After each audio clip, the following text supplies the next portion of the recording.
You're listening to The World at 8 with Lynn Moser. The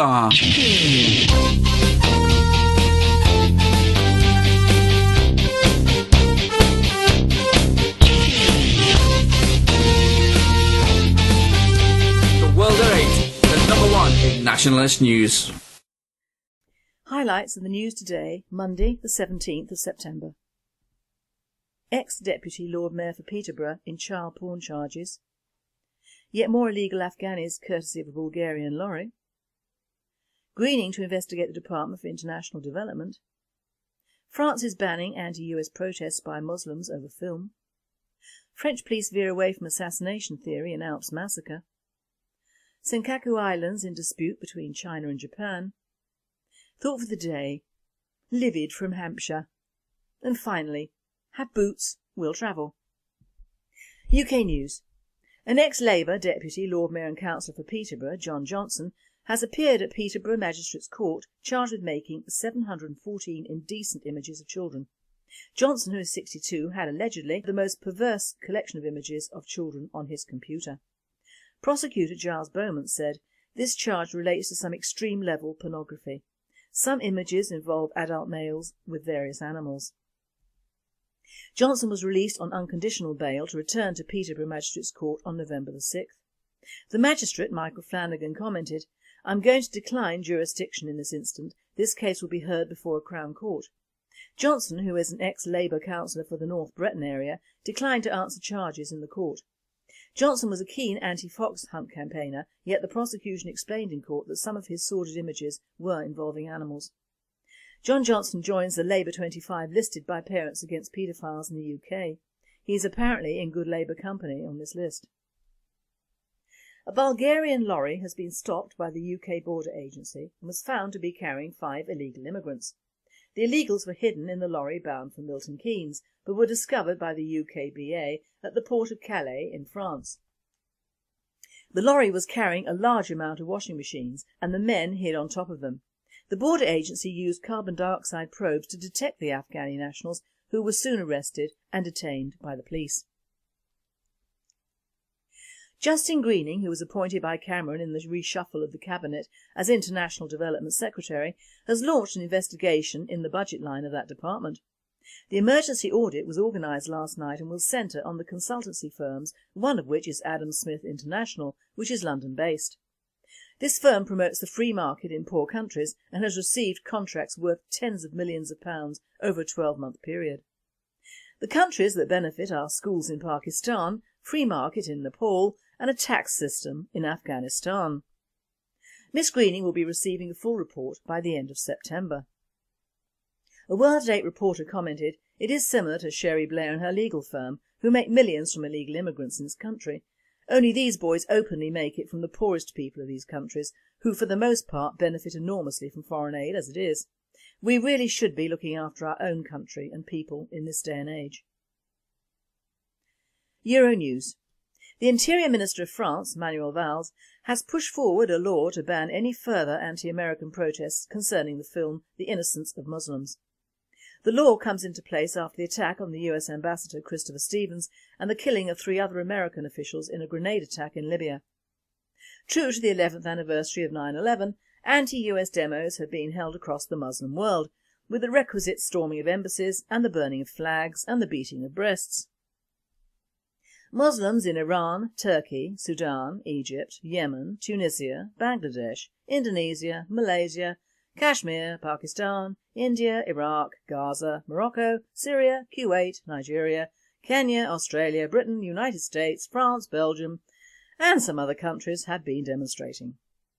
A World at 8 writer commented, "They claim that this short film states that Islam is a repressive religion, and of course, by their subsequent behaviour, they are just proving the point the film has made. Of course, there was a similar attack on Christianity a few years back involving the film The Life of Brian. And also the film by Mel Gibson on our Saviour Jesus Christ was not well received by many members of the Jewish community. But apparently very sensitive people, these Muslims." The French police seem to be concentrating on the murder of the cyclist who was killed alongside members of the Al-Hili family in Annecy. They seem to think now that the British Iraqi family might not have been the targets. The cyclist named as Sylvain Molière, who had worked in the nuclear industry, was buried temporarily in a secret ceremony on Sunday. A World Date reporter commented, "It seems a bit silly after all this time that they have not got any suspects in France. Someone, whether they killed the cyclist before or after the family, surely would have been seen in the village. I believe the family was assassinated and the police detouring back to the UK and the cyclist's work is all pie in the sky. Or it could be that the Al-Hilis and Molière were meeting each other."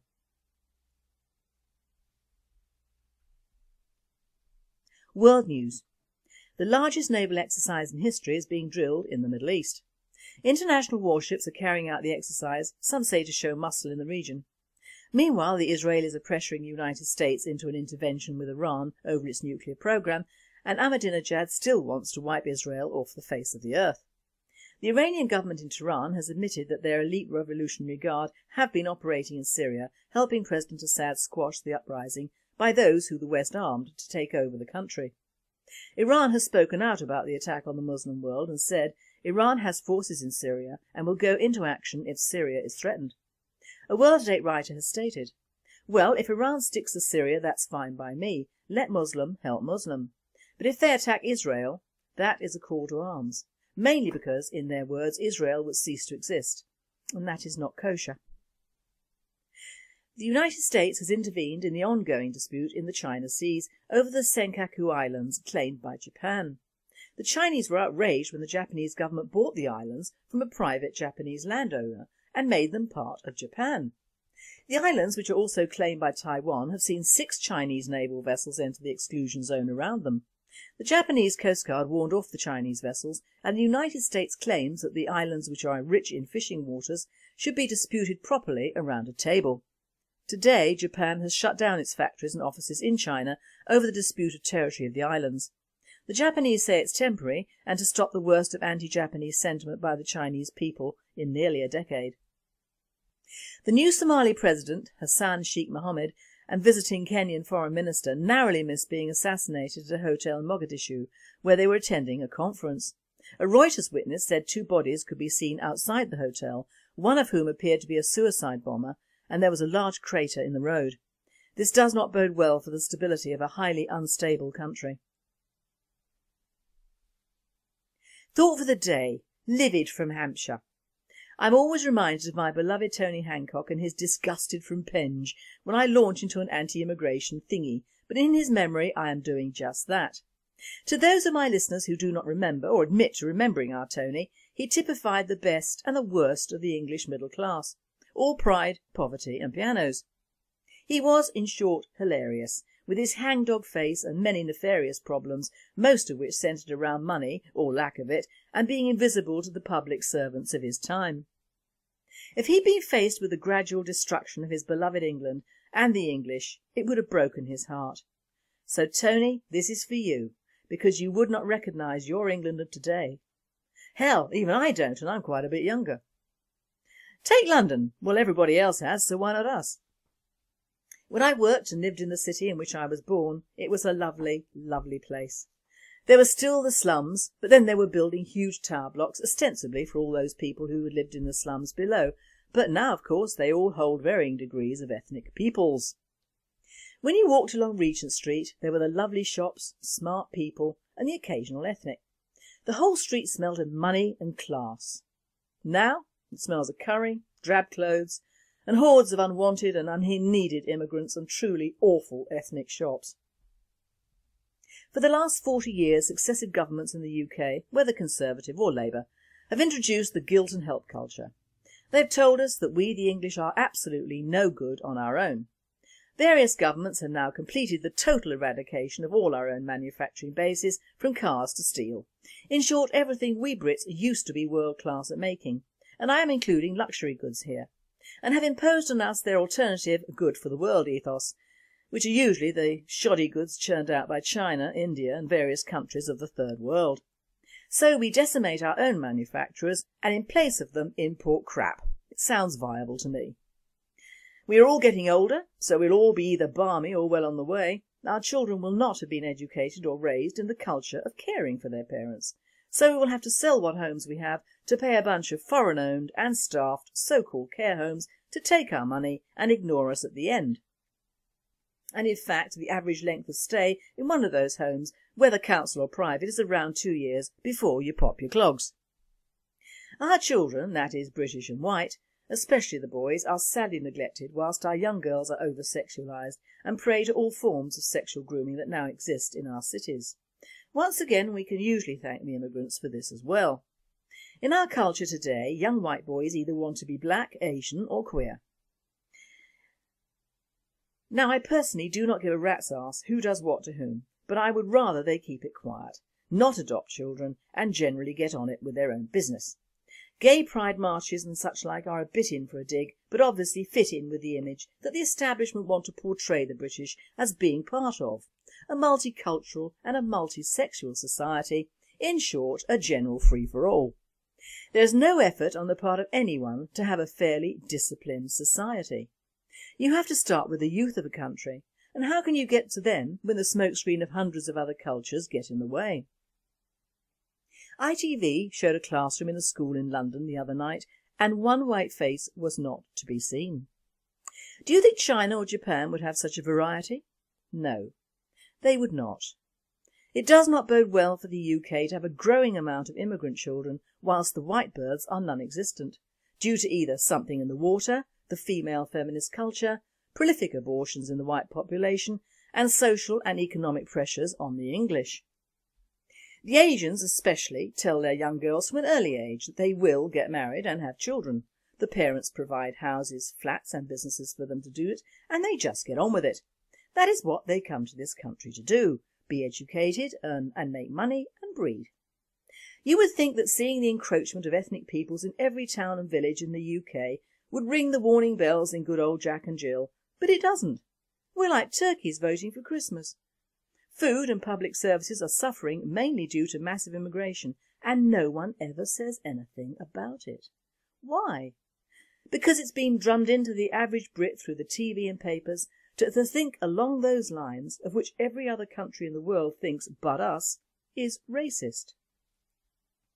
There are at least 3 generations of Brits who are completely dedicated to the want culture, and the future, their future, is forgotten in the latest video game, drink or a job if they're lucky.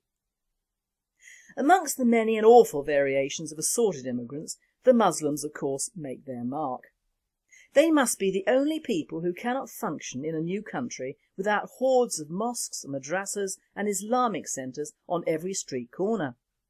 In their own countries, and these people do have their own countries, they seem to exist with a mud building with a dome somewhere in the desert, and that's okay. But let them come to Europe and they start building like termites. The rock in Mecca actually predates Muhammad in his political rise, so these people are not used to rushing around building religious edifices. Give them a rug and a general direction on which to grovel, and that should do quite nicely. I'm sick of seeing planning applications for mosques all over this country. I'm sick of seeing Muslims of all shades dragging around hordes of future terrorists and nuisances. I'm sick of seeing vast groups of Nepalese taking over schools and roads in the south.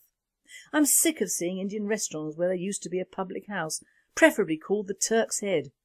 I'm sick of seeing new halal shops. I'm sick of seeing terrible Asian bazaar type shops where there used to be English shops.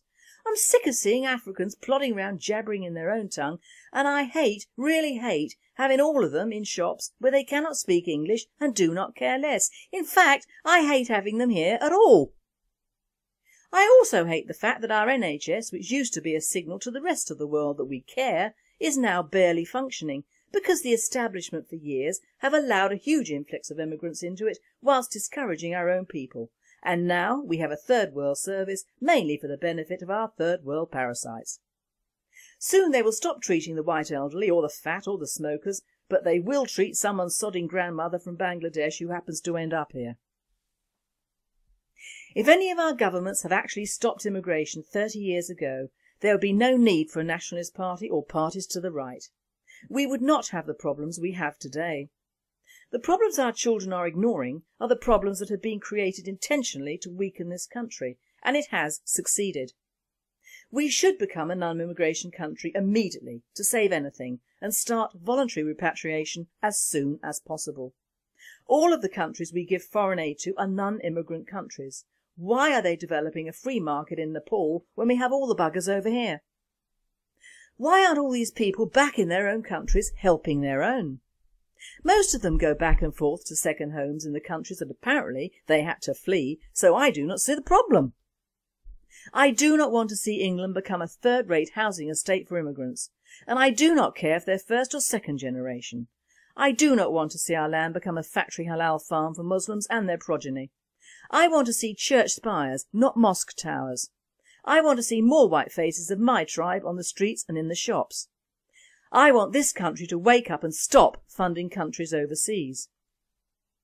Both Africa and India wanted rid of the British, but when they did, they followed us home or start bleating about starving. Both India's caste system and Africa's tribalism allows large proportions of their populations to starve, and for the remainder who do not, to prosper and not care. So why should we?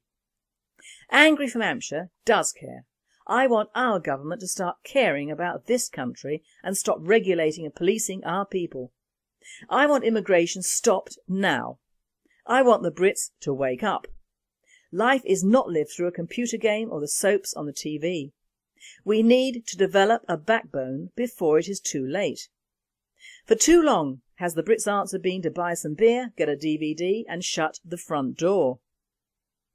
One day that front door may be opened by someone you do not want in your home, and by then it'll be too late.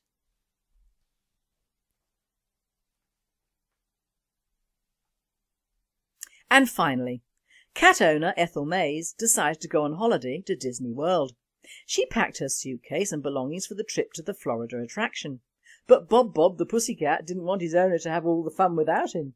In a bizarre twist, somehow Bob got himself into Ethel's suitcase and got through the scanner at Port Columbus Airport and was put on the flight to Orlando. When Ethel opened her suitcase, there was Bob, shaken but happy to see her. But he was not allowed into Disney World to see his big cousin, the Lion King. Oh dear. You have been listening to The World at 8. I am Lynn Mozar, and I wish you all a very good night.